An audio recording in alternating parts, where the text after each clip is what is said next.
ஆரோக்கியமான சுண்டக்காய் குழம்பு எப்படி செய்யலான்னு சொல்லி பார்க்கலாம் வாங்க. அடுப்பில் ஒரு கடாயை வச்சு சூடானோன்னா நல்லெண்ணெய் ஒரு குழிக்கரண்டி அளவு ஊற்றிக்கலாம். எண்ணெய் சூடான உடனே அதில் கடுகும் உளுத்தம்பும் போட்டு பொரிய விடலாம். கடுகு பொரிஞ்சோன்னா அதில் வெந்தயமும் சீரகமும் ஆட் பண்ணிக்கலாம். 6 பல் பூண்டு வெட்டி போட்டிருக்கேன், அதை போட்டுடலாம். பூண்டு கொஞ்சம் வதங்கினோன்னா சின்ன வெங்காயம் சின்ன சின்னதாக கட் பண்ணி வச்சுருக்கேன், இதை போட்டுட்டு நல்லா வதக்கி விட்டுக்கலாம். 2 பச்சை மிளகா, கொஞ்சம் கருவேப்பிலை போட்டுக்கலாம். கல்லுப்பு ஒரு 1/2 ஸ்பூன் போட்டுக்கலாம்.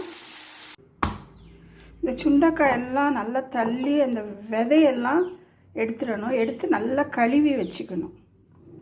இப்போ க்ளீன் பண்ணி வச்சுருக்கிற சுண்டைக்காவை இதில் ஆட் பண்ணி நல்லா வேக விடலாம் எண்ணெயிலே. இந்த அளவுக்கு வதங்கின உடனே அதில் ஒரு 2 தக்காளி அரைச்சி வச்சுருக்கிறேன், அதை ஆட் பண்ணிடலாம். இப்போ இதில் மிளகாத்தூள், மஞ்சள் தூள், தனியாத்தூள்.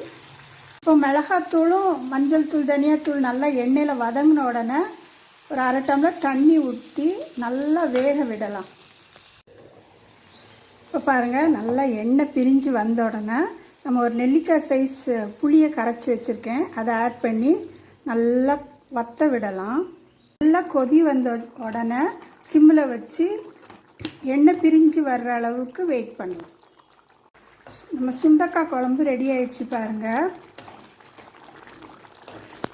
சுட சுட சுண்டைக்காய் குழம்பு ரெடி ஆயிடுச்சு. செஞ்சு பார்த்துட்டு எப்படி இருக்குன்னு சொல்லுங்கள்.